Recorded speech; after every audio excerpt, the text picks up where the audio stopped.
everyone. Welcome back to the Earth Dawn Survival Guide, the podcast for all disciplines, paths, players, and game masters with your questers, Josh and Dan. I am Dan. I am Josh. And on today's podcast, we will be discussing all things quizzical, epilogical, and conspiratorial, because we're going to wrap up a couple things here with the Weaponsmith, knacks, because we wanted to get to that last time, didn't get to that last time, answer an email question, and talk about the force of the eye. So, busy podcast today. If you have any questions for us, please email us at edsgpodcast@gmail.com. So we got an email first. Josh, what do we get?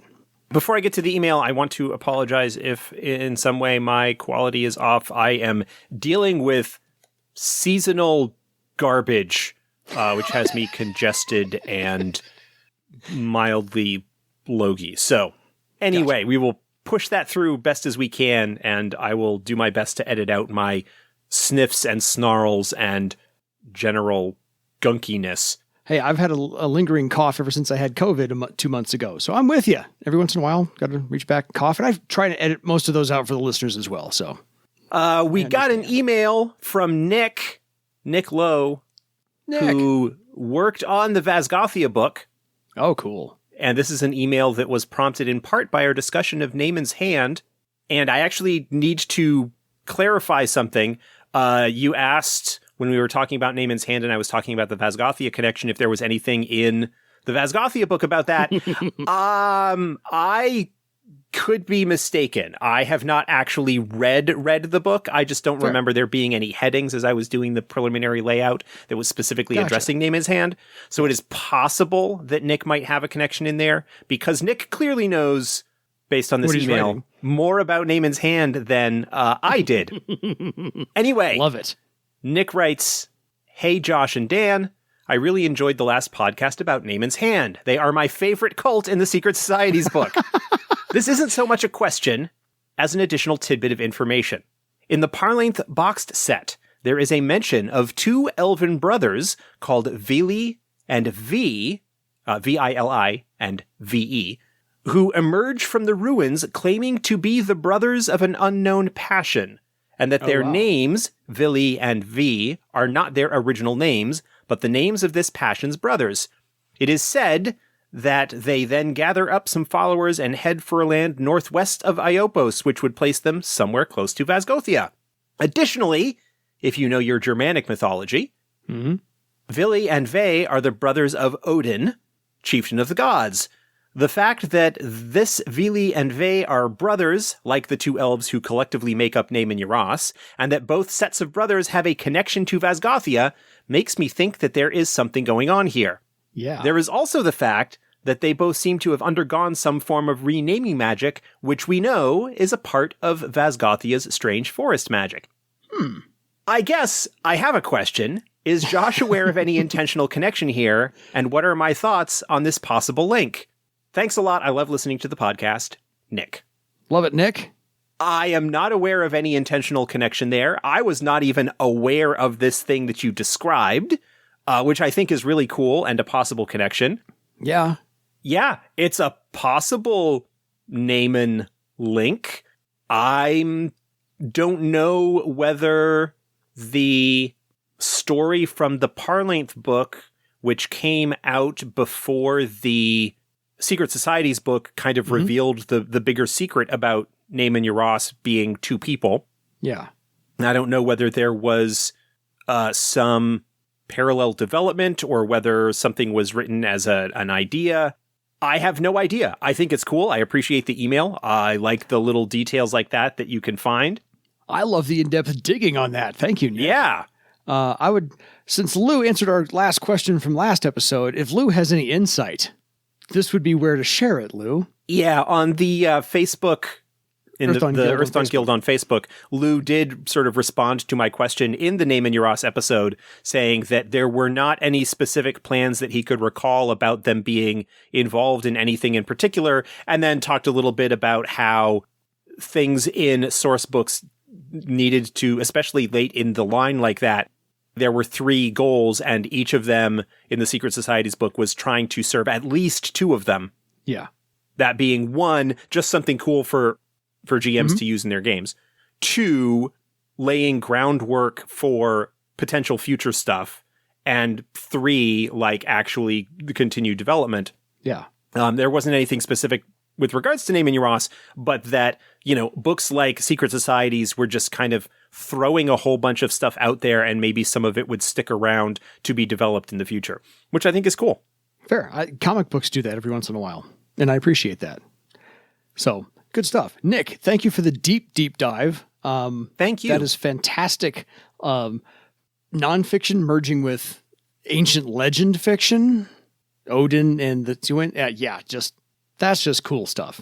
If you did not back the Vazgothia Kickstarter to get access to the book, shame on you. As soon as we have the pre-release available, I think we'll probably be putting the pre-sale, the pre-order up on the website or something. That's how we've done it in the past. But keep an eye out once we have the book available. Definitely check that out. Yeah. Yeah. Because Nick's a great guy and did good work on that. Looking forward to it.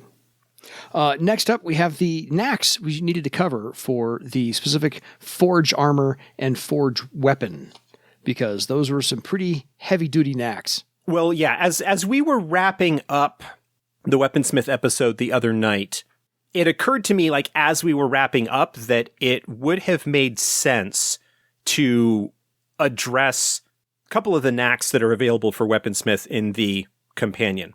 The reason for that being is that I had talked about how Weaponsmith is a discipline that is built pretty heavily around the idea of downtime, and to get the most out of the discipline in some regards, your game master needs to allow you time to do the stuff that you have abilities in order to use them.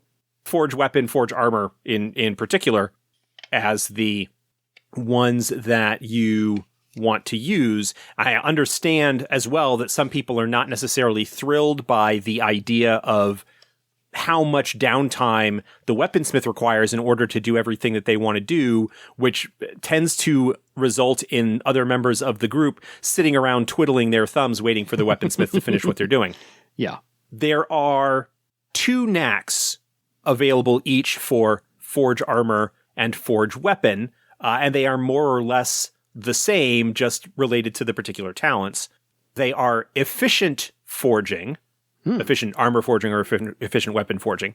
Yeah. And what that allows the weaponsmith to do is to be able to simultaneously work on a number of pieces equal to their rank in the appropriate talent.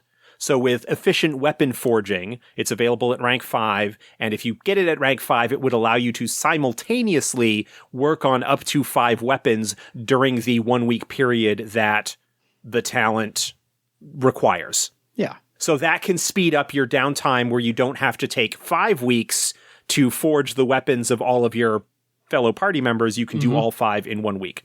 Yeah. A little downtime, but not as much. Yeah, it doesn't cost any extra strain, and each test is made separately. It's just basically a knack that allows you to kind of stack things to speed up the process. The other knack, again, available both for armor and weapon, is rapid forging. This is technically a special maneuver, and what it allows the smith to do is spend extra successes from the forge test to reduce the amount of time required by 1 day per success spent. It cannot be used in conjunction with efficient forging, so you can't do multiple weapons and then get the extra successes to cut down the time on them. Yeah. And it does mean that you ultimately kind of, because you need to spend the successes from that to reduce the time rather than increasing the bonus, you don't end up with as high a damage bonus on the items as you otherwise would. But it is another thing that if you have a high rank in the appropriate forging skill, that it could also potentially speed up the amount of time that you are spending on such things. Yeah. So I did want to mention both of those because they play specifically with the concerns that some people have with regards to how much time it takes for the weaponsmith to do everything they want to do. No, I like both of those and would immediately pick those up upon first ability to do so to speed things up. I don't know that I would personally pick up rapid forging because I would want to use the extra successes to increase the effect as much as I could. But the efficient forging, having both of them actually is probably good. I think efficient forging is better in its way. I mean, you still are making separate tests against each weapon or armor piece, so you might get mixed results out of that, but it allows you to get through the stuff for your adventuring group a lot more quickly than would otherwise be the case. I agree. Both are beneficial, just in different circumstances. So pick up both, because you never know what your circumstances might change to make you need one more than the other. But yeah, I mean, if you're only working on one item, then you might as well use rapid forging if you have it, and you're going to be rolling well enough, whatever. Yeah. So either way, good stuff, no matter what. So we've covered our email that we got. Thank you, Nick. We've covered our knacks for the Weaponsmith as a little epilogue from the last episode. So let's move on to the all things conspiratorial and talk about the massive influence that is the force of the eye. Yeah, now we're getting into one of the big groups here that is included in the Secret Societies book. This is a very tangled web. I was explaining this to my wife, who does not play role-playing games, but she was curious what I was studying for, and so I had to go through the whole story about the foundation of Kratas and Garlthik rising to power a little bit, and then the force of the eye, and then everything else that goes into that. So the essay, by the way, in Secret Societies Bar Save, very good essay. And at the beginning it says, if you don't understand Kratas, you don't understand the force of the eye. So we need to go a little bit into the back history and how Kratas was actually formed.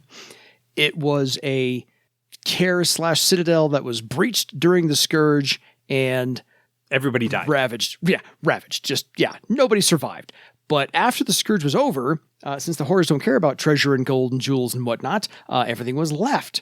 And so there was this site that all of a sudden people figured out, oh, we can go ransack this. This is treasure to be found. And so all the thieves moved in and stayed. Yeah, I think that's a little bit overly simplistic. I mean, it is. Horrors don't necessarily care about treasure as treasure, but they really like it as a way to lure future victims to come to them. Dangle the worm. Yes. And it's not necessarily so much that the thieves moved in because of the treasure. That makes Kratas a little bit too similar to Parlength in that way.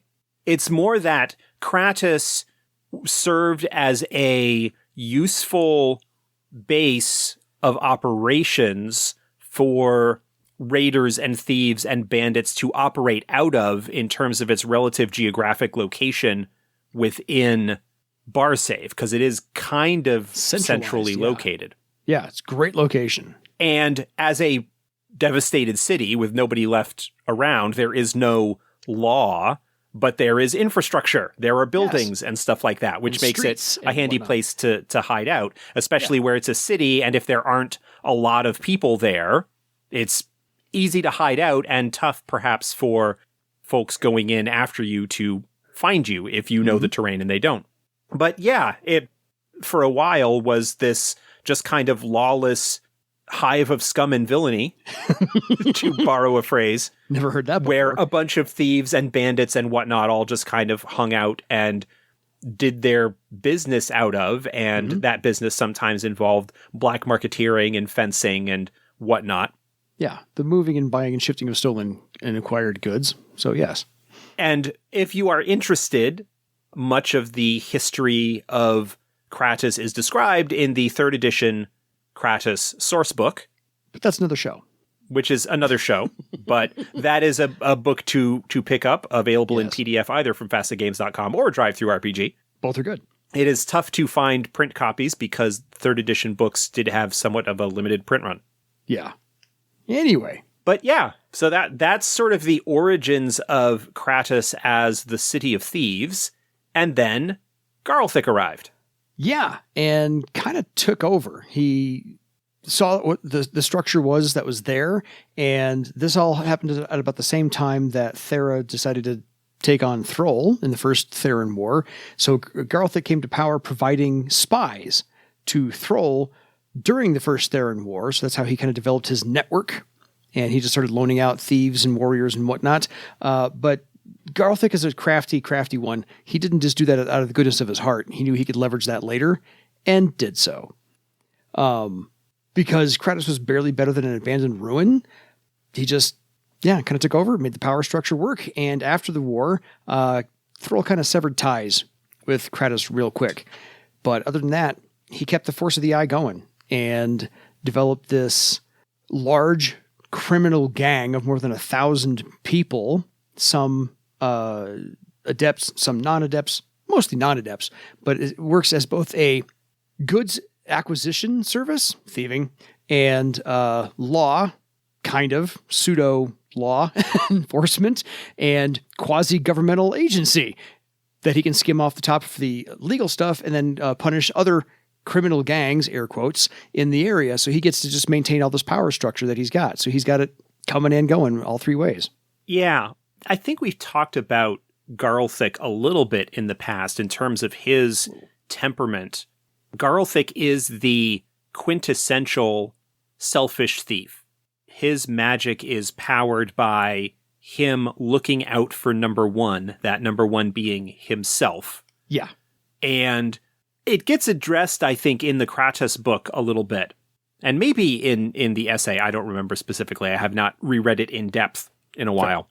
In order to continue to maintain his thiefly abilities, Garlthik has to walk this fine line of taking care of the city, but justifying it within the terms of his own paradigm of the world, that I am just me and can only trust myself, and the things that I am doing are for my benefit. And so ends up with a kind of corrupt organized crime syndicate that he is in charge of. And ultimately, while he needs to care about the welfare of the city in terms of, I need to eat, we need to feed people, and we can't do that effectively if nobody comes to the city to sell us food. Yeah. So he needs to do things that kind of promote the greater social good in a sense. He needs to govern. Yeah, he needs to govern, but he doesn't like to govern. He doesn't necessarily like to be in charge, but he kind of is. And the Force of the Eye is his gang. It's his enforcers, it's his collectors, it's his agents and spies and intelligence network that allow him to continue to be the premier thief, at least in Barsave, if not several lands beyond. Oh, no kidding. So he's got this massive network of agents for him. And as I said, he's kind of the quasi-government and, pseudo law enforcement that all do his bidding. And he can therefore, as I said, prosecute the rival gang members, but maintain the black market that he's in charge of and still skim from the legit businesses off the top. So he's got thieving in all three ways. And by prosecute, what we mean is have his guys go and beat up their guys. Yes. And maybe even worse sometimes. Maybe even worse. But he's got, around 200, the essay reveals, around 250 or so operatives outside of Kratas that are in the acquisition game for him. And of course, the waylaying of other opponents and opposition. So he gets the good stuff, the best stuff, and it's all in the black market that he gets to control. So those are operating outside of Kratas, also directing the other thieves and acquiring the stolen goods and fencing them around and so forth and so on. So this is also a considerable intelligence network, kind of like the Path of the Messengers we talked about a few episodes ago. So now there's two information gathering networks that are not necessarily mutually exclusive, because he probably has a few messengers under his employ as well, because Garlthik, as I said, is a crafty one. But yes, he created and controls the black market. He gets a cut from each transaction. There are entry fees into the city and other parts of the city. They collect, air quotes, taxes. So he does all this governing, but under the guise of he's really stealing when he doesn't need to be stealing. Because who charges an entry fee to a city? Who does Lots that? of places, actually. So Travar does. Yeah, Travar does. It's the one silver piece to get in. It's not that actually uncommon a practice, not only in Barsave, but historically. Yeah. So he's got all this going on, but he does have a rival gang in there as well, which is not quite as big a force. This is what the essay revealed, is that the Therans at least were able to figure out that there's a rival gang there run by somebody we've talked about before. And this is Brocher's Brood, run by Vistrosh, the exiled Blood Warder from the Bloodwood. Even though he's not really exiled, he's still working for the Queen. This is something that the Therans didn't notice in their essay, but it is there. But Brocher's Brood is basically a group of assassins and nethermancers, but that's another show. We're going to get to that one. So not only is the Force of the Eye all throughout Kratas, Brocher's Brood is the rival upstarts in Kratas as well, but Vistrosh is running the Brocher's Brood and the other secret society we've already covered, the Songbirds. So there's a whole lot of political and power dynamic going on in just Kratas alone. So if you're going to take your adventurers to this city, you got to be aware of like all three of those big movers and shakers at the very least. There's probably more. Yeah. But the Kratos source book's another show. So yeah, this is huge. And by the way, the Songbirds was episode 105 of this podcast. So if you want to make a quick trip and not have to worry about finding it, there it was for you. Thoughts on all of this so far, Josh? No, it's all good. One of the things that is sort of key to understanding the Force of the Eye is understanding Garlthik. And we kind of already talked about that a little bit. Yeah. In a sense, the society that Garlthik has built and promoted amongst this group of thieves and cutthroats and smugglers and everybody that lives in Kratas, even if they aren't members of the Force of the Eye, he's set up a racket.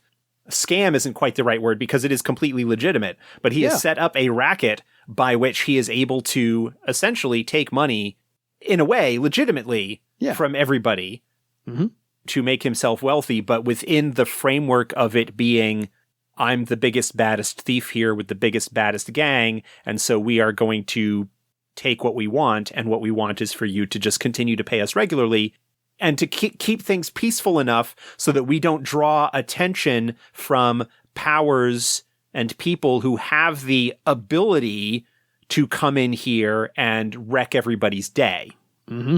Entirely. Yeah. The people who come here and do business with us are aware of who they are doing business with, but there needs to be a certain level of trust, and that trust is obtained by being very upfront about what the cost of everything is, in a way. Yeah, because if you're not paying in silver, you're going to pay in favors. Because Garlthik is going to ask you for favors or information, because he can use both. He can leverage both eventually, and he will do so. If he doesn't already have the information, one of the details that's sort of revealed in the story here, because the Theran agents who are compiling this report are investigating a murder or investigating somebody's death. Yeah. They meet with Garlthik, and he is at first very kind of charming and like, oh, you're here about a crime. Well, you've definitely come to the right place. The crime happens all the time. It is very clear within moments, the agent says he already knows exactly why we're here and what we're after and what we're looking for. He just wants us to tell him. Yeah. He already knows all of this. He is aware. Yeah. He just wants to see what kind of information you're going to give him so he knows how to play it. But it is an interesting... So basically, Garlthik, by the way, goes all the way back to the first novel, The Longing Ring. Yes. And his understudy, Jirol, and I think they met up again, at least later in Poisoned Memories, if I'm not mistaken. Yes, briefly. Yeah. Possibly. So Garlthik is one of those long-lasting characters who goes way back to not even first edition, but first edition novel. Like really the beginning, yeah. And Garlthik is old. For an orc, he is old. Just going to say that, because most orcs live, life expectancy is one thing, but if they live to old age, it's 35 or 40, 45 at best, and under great conditions. Into their 40s is kind of old traditionally for orcs, and Garlthik is well beyond that, even if you just take when he was operating. If he was around during the discovery of Parlength and was an adult at that point. Yeah. He has been around for quite some time, and nobody is exactly sure how he maintains his life. Legends say that each night he sneaks into death's domain and steals another day, which is all too appropriate for perhaps the world's only 15th Circle thief, or at least Barsave's only 15th Circle thief. Yeah, because if there is one, if he was going to be 16th Circle, I'd even give him that. Because if there is a 15th Circle thief anywhere in Barsave, Garlthik almost certainly is it. Fills the bill. The only other person who potentially challenges him, it says in the essay, in that regard, is Gerol, his former pupil. Yes. And Gerol actually runs his own secret society of Barsave, the Eye of But that's Thrall. another show. But that's another show. Well, look at that. We've already teased like 4 other shows in this one episode. We got stuff to talk about still. We're good. Anyway, but yeah, the Force itself, the Force of the Eye, is like I said, over 1,000 members or so. And first and foremost, there's Garlthik at the top. He runs the show, but he does have a right-hand woman in Terricia, a 9th, maybe even 10th Circle by now, because we've moved the timeline forward in 4th edition. 10th Circle thief, who is violent, vicious, loyal, and really good at what she does. Yes. Terricia is another one of those great characters that held over from 1st edition that you just don't want to touch, don't want to mess with, don't want to rewrite the story on. She is very closely tied to Garlthik for reasons that are never made clear, but is incredibly loyal, murderously loyal to Garlthik, and is the blade that gets wielded when Garlthik needs to cut something out. Yeah. He is not a fighter. He can fight, but he's not a fighter. He is not the type to necessarily go and get his hands personally dirty. No. But he has no problem sending Terricia or any number of his other enforcers to go out and make his displeasure over something known. Yeah. And he's got, like I said, he's got this small army of 1,000 or so. Any one of them can take care of things, but if he really needs to put the hammer down, Terricia is the one to show up because you know you've done wrong. Because, as Josh said, murderously loyal, and I like that phrase.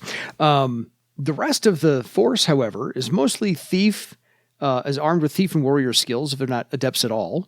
If they are adepts, about 10 to 20% of them, the essay surmises, the Theron surmise, are at least 2nd Circle, mostly thieves and warriors, but the higher ranks are 5th Circle and above. And most of those, the rest of those actually, are illusionists, troubadours, scouts, sword masters, and various other things. You're not going to find a lot of air sailors and sky raiders because Kratas does not allow a lot of airship traffic. The one thing his massive network is not going to do is try and acquire things away from the troll moots and the sky raiders, because he's like, that's competition I don't need. He's a crafty one. He knows where his bread is buttered, and he knows what he can and should not be doing, because Garlthik did not get to be where he is by making for bad as decisions. long as he has been where he is without knowing how to survive. Yes. And so what is the 4th? So just so we can refresh people's memory, what is the 4th edition update on the whereabouts at the moment of Garlthik and the Force of the Eye? Well, that depends. This is a nice story. There are sort of 2 answers to that. It depends on whether you're talking pre or post Empty Thrones. We have time for both. Pre-Empty Thrones, so this is sort of from the release of the 4th edition Player's Guide up to Empty Thrones, the situation with Garlthik and the Force of the Eye and his position in Kratas is much the same. He continues to be in charge of the city, continues to run his rackets, continues to gather his information, and do what he does. Yeah. One of the storylines in Empty Thrones, spoilers for Empty Thrones, so skip ahead or whatever if you do not want to be spoiled, but one of the plot lines in that book involves an attempt by the Denerastus to unseat Garlthik, to cause problems to him, to generally wreck his day, because Kratas is, geographically speaking, a relatively close location to Iopos. Garlthik is also notoriously not one to be inclined to work with the Denerastus or be favorably inclined towards them in any way. And so one of the storylines basically involves a plot by the Denerastus to cause turmoil and upheaval, not in Kratas specifically, but in Daichi, the sort of port town that is near there. Yes. And the problems that develop there, which ultimately, in the sort of official storyline, result in Garlthik deciding, again, knowing when to stop the scam and to get out of town with his hide, does so. And so the changes that happen as a result of Empty Thrones is that Garlthik himself and many of his senior folks have abandoned Kratas. Ooh. We have not really described in very much depth what the aftermath of that is, but it is sure to be unpleasant for many of the folks involved there without his guiding hand. And part of the reason is that with the Empty Thrones storylines generally, we wanted to do things that would be kind of dramatic in terms of Denerastus plots, but have some of them succeed and some of them fail, just to show that sometimes they win, sometimes they lose. And that while it is possible for some aspects of the Denerastus plot to fail, the player characters who are involved can prevent certain things from coming to pass, in the end, Garlthik has to be true to his worldview. He has to be true to the magic. And that magic ultimately is, when things get too dangerous for me, it is time for me to leave. Yeah. That basically, if he cared enough about the city to stay and fight for it, he would lose the magic. Like, I think ultimately that would be a betrayal of his philosophy as a thief. Yeah. Ultimately, he only continues to do what he does as long as he can justify it to himself as, this is a scam that I am running. This is a racket that I am running. And as long as it is safely making me tons and tons of money, then I am perfectly happy to continue running it. But as soon as things get dangerous, as soon as the heat comes on, I'm gone. Yeah. Garlthik is the ultimate confidence game runner. Yeah. And so this is a con game, which is a shortened version of confidence game, but this is the long con. He's been the head of Kratas for a decade or more now. Yeah, he's been in charge of Kratas for quite a while. Yeah. We also didn't want to kill him. He is too great a character to just have him get character. Again, in part because he has been at this too long. Yeah. To not know when it's time to leave. And so he is now sort of out in the wind again, in a sense, which makes for potential wonderful opportunities for people who are playing sort of post-Empty Thrones to have Garlthik show up sometimes for his own reasons. And the force of the eye, as it sort of exists prior to those events, is largely dismantled, at least in terms of how Garlthik is run it. It would not surprise me if there is some attempt by some of his mid-level folks who are still around or whatnot to possibly keep running things or to kind of keep the gang in operation. Yeah, somebody's got to fill the void. Yeah, but the service that it provided to Garlthik is sort of ended in a way. And I won't sort of get into more detail than that because that kind of gets into more spoilers than I even want to really discuss. That's fine. Ultimately, it's a case of things didn't go particularly well. Garlthik decides it's time to leave, and so he leaves. And Terricia is almost certainly still with him. Yes. And he still has contacts across Barsave and possibly places beyond, but ultimately, in some ways, he might be happy again, sort of being back on the road and needing to rebuild things from the ground up in terms of his whatever. I'm sure he's got stashes of loot and whatnot in various places across the province. He's got some safe but houses I think on. there would perhaps be a certain amount of nostalgia for him to be back on the road running scams and confidence games. The only trouble is that he is incredibly famous and recognizable now in a way that he was not back in the early days when he was first initiating and training Jarol and discovering Parlength and stuff like that. Oh yeah. I'm curious now because we haven't talked about the Force of the Eye amulets and how those might change the dynamics in 4th edition to this new version where Garlthik, I can't say is on the run, but at least no longer in Kratas. Because the Force of the Eye amulets are this blood charm that Garlthik had with every single member who was wearing those amulets, where he could see and hear through those like a little tiny body camera to know who was doing what, where they were, and what was going on. So yes, now that he's, I can't say on the run, but he's now left Kratas. What do you speculate about that? I'm not going to speculate too much because that ties very heavily into what happens in Empty Thrones. Gotcha. And that's the area, like, I don't want to stray too close to that because that really starts getting into, like, legitimate spoiler territory. That is fine. I figured if anybody had a question about they are that. very, very cool, and they are key into the way that Garlthik has been able to keep control of things in Kratas for as long as he has. Yeah. But they also play a not insignificant part in the events of that storyline in Empty Thrones. So I will say no more. Fair. I figured if anybody asked a question, because we hadn't talked about the amulets, they are a massive part of his network. And if you want further information, go get Empty Thrones and read along, everyone. Now that we've updated everybody on Kratas, Garlthik himself, his role in that network of the Force of the Eye, and it's somewhat dismantling. It's in a bit of a state of disrepair at the moment. We've covered the rival Brocher's Brood gang. We've covered the other secret society of the Songbirds involved in Kratas as well. This is kind of a jam-packed informational thing. What should people be doing now with the Force of the Eye running, if they're going to involve it in any way in their campaigns? Tacitly, deeply, take your pick. So there are a couple of different approaches depending on what era you are playing in.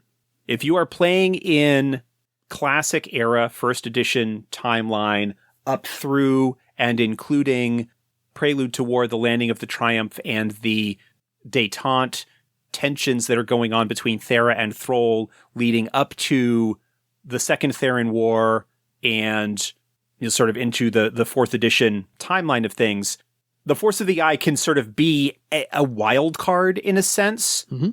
Garlthik does recognize ultimately that defeating Thera is better for business for him in the long run. Thera would not allow Kratas to continue to operate the way that it has been if they were to gain control of the province. Yeah. But again, he also needs to justify everything within his worldview as being ultimately in his own best interest. Mm-hmm. So he is likely to act as a little bit of a wild card, a potential source of, I won't necessarily say double cross or betrayals, but is always ultimately looking to manipulate things to his own advantage, even if it is perhaps helping somebody else out as well. They would not be as helpful or as valuable as like a source of employment the way that, say, the Life Rock Rebellion would be. The Life Rock Rebellion being another sort of information network that is much more dedicated to directly taking on the Therans during that era. But if you have a group that is a little bit more gray, is a little bit more thiefy and whatnot, mm-hmm. especially if you're going to have a game that is going to tie into Kratas or its environs in any notable way, you need to figure out what the situation is and what their relationship is going to be with the Force of the Eye. Yeah.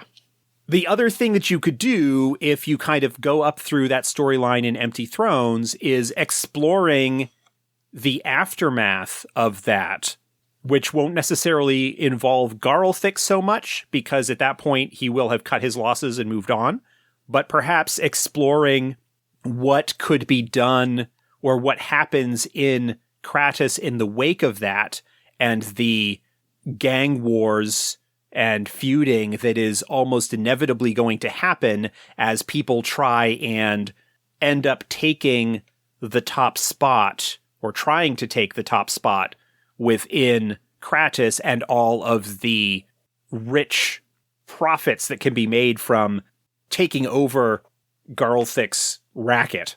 The likelihood that there really isn't anybody who is as good as Garlthik in running those things. Yeah. A lot of inspirations for those kinds of stories you could draw from crime dramas, both like the sort of classic mafia type stories. The Godfather.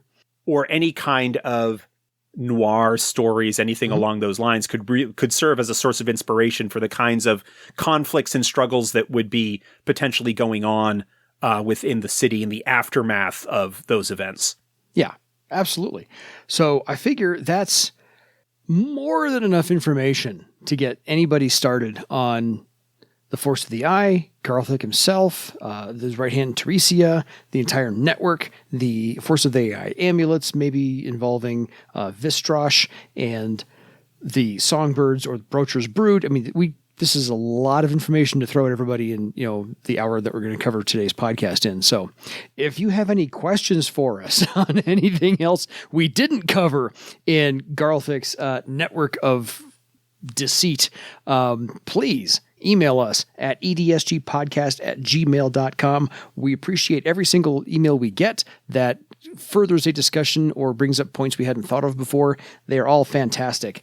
So I can't think of anything else we missed because this is a ton of info. Yeah. On. This is sort of the biggest group that we have dealt with thus far in terms of its potential impact on things. But it is, again, possible to run a campaign or a game that doesn't intersect with them at all. Totally. You can ignore this at your whim. You can ignore this. But unlike some of the others where if you're bringing them in, you are absolutely bringing in a certain storyline or a certain focus, you can bring the Force of the Eye in, again, sort of pre-Empty Thrones as a spoiler, as a third party, if you can think of a way that Garlthik might be interested in what's going on, particularly if it is something that is going to potentially affect what happens to him and his interests in Kratas. So other than that, folks, as I said, get a hold of us if you want to hear more, or if you have any questions about something we did not cover, you know where to reach us. So until next time, I suggest you go build the gang network for your legend. Good night, everybody.